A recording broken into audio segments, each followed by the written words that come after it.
எல்லாருக்கும் புத்தாண்டு வாழ்த்துக்கள். மறுபடியும் எல்லாரையும் சந்திக்கிறதே ரொம்ப ரொம்ப சந்தோஷம். போன வருஷம் பயங்கர செலிப்ரேஷனோட நாங்கள் படத்தை ரிலீஸ் பண்ணுறதுக்கு முயற்சி பண்ணோம். அது தடங்களாகிடுச்சு. எனக்கு முதல் படத்துலேயே அது நடந்திருக்கு. பல தடங்களுக்கு அப்புறம் தான் முதல் படமும் ரிலீஸ் ஆச்சு. அடுத்த படம் அதை விட தடங்களாச்சு. ஸோ தடங்கள் ஒன்றும் புதுசு இல்லை, பழகினது தான். ஆனால் ஞானவேல் இருந்த சுச்சுவேஷனில் அவர் எனக்கு ஆறுதல் சொல்லிட்டு இருக்காரு, நான் அவருக்கு ஆறுதல் சொல்லிட்டு இருக்கேன். நான் என்ன நினைக்கவே நினைக்காதீங்க. நீங்கள் நிம்மதியாக இருங்க, அதுதான் முக்கியம். ஏன்னா நாம் இருக்கிற எல்லா போராட்டத்திலையும் ஜெயிச்சரணும்னு ஓடுறதுல ஹெல்த்தை விட்டுறோம். அதனால் ஹெல்த்தை மட்டும் செஞ்சு விடாமல் இருந்தீங்கன்னா போதுங்கிறது மட்டும் தான் அவர்கிட்ட நான் சொன்னது. எவ்வளோ ஸ்ட்ரெஸ் இருந்தாலும் அதை மனசுக்கு எடுத்துகிட்டு போகாமல் இருக்கணும்னு அவர்கிட்ட நான் எப்பவுமே நான் கேட்டுப்பேன். சினிமா பற்றி சொல்லும்போது சின்ன வயசில் அப்பா சொன்ன ஞாபகம் இருக்குது. இது மாதிரி ஒவ்வொரு அரசியலையுமே அது யாருக்கு போய் சேரணும்னு எழுதியிருக்குன்னு சொல்லுவாங்க. அது மாதிரி சினிமாவில் இருக்கிற ஒவ்வொரு ஃப்ரேம்லையுமே யார் இருக்கணும்னு எழுதியிருக்குன்னு சொல்லுவாங்க. ஏன்னா அவங்க படம் நடித்து முடிச்சுட்டா கூட கடைசியில் தியேட்டரில் வருவோமான்னு தெரியாது, அது கடைசியில் காணாமல் போயிடும்னு சொல்லுவாங்க. ஸோ அப்படி ஏற்கனவே நிறையா விஷயங்கள் நிர்ணயிக்கப்பட்டிருக்கு.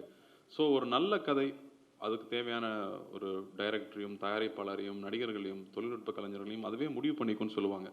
அது மாதிரி அது ஒரு லொக்கேஷன் அமையும் போதும் சரி, நிறைய சீனியர்ஸ் இந்த வார்த்தையை சொல்லிகிட்டே இருப்பாங்க. அதுக்கு தேவையான விஷயத்தை அதுவே அமைச்சுக்கோன்னு சொல்லிகிட்டே இருப்பாங்க. அதை நம்பினோம்னா நம்ம இன்னும் கொஞ்சம் நிம்மதியாக இருக்கலாம். இல்லைனா இந்த மாதிரி தாமதங்கள் வரும்போது ரொம்ப பதட்டம் அடையும், ஏன் வருதுன்னு நம்ம நினச்சிட்டே இருப்போம்.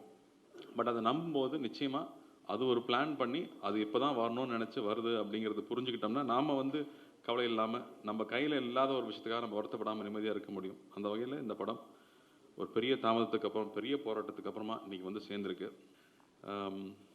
நம்ம வீட்டில் சம்டைம்ஸ் ரொம்ப டல்லாக உட்காந்துருப்போம். அப்போ எல்லாம் நன்மைக்கு தான் அப்பா சொல்லுவார். நம்ம அப்போ சொல்லும்போது புரியவே புரியாது, ஆனால் இப்போ புரியுது. ஸோ எல்லாத்துக்குமே ஒரு பிளான் இருக்குது. அந்த வகையில் விஜய் சார் படம் ஜனநாயகன் தாமதமாக இருந்தாலும் மிக சரியான டைமில் அது கரெக்டாக வரும்னு நான் நம்புகிறேன். அதுக்கு காலம் சரியான நேரத்தில் கொண்டு வரும்னு நான் நம்புகிறேன்.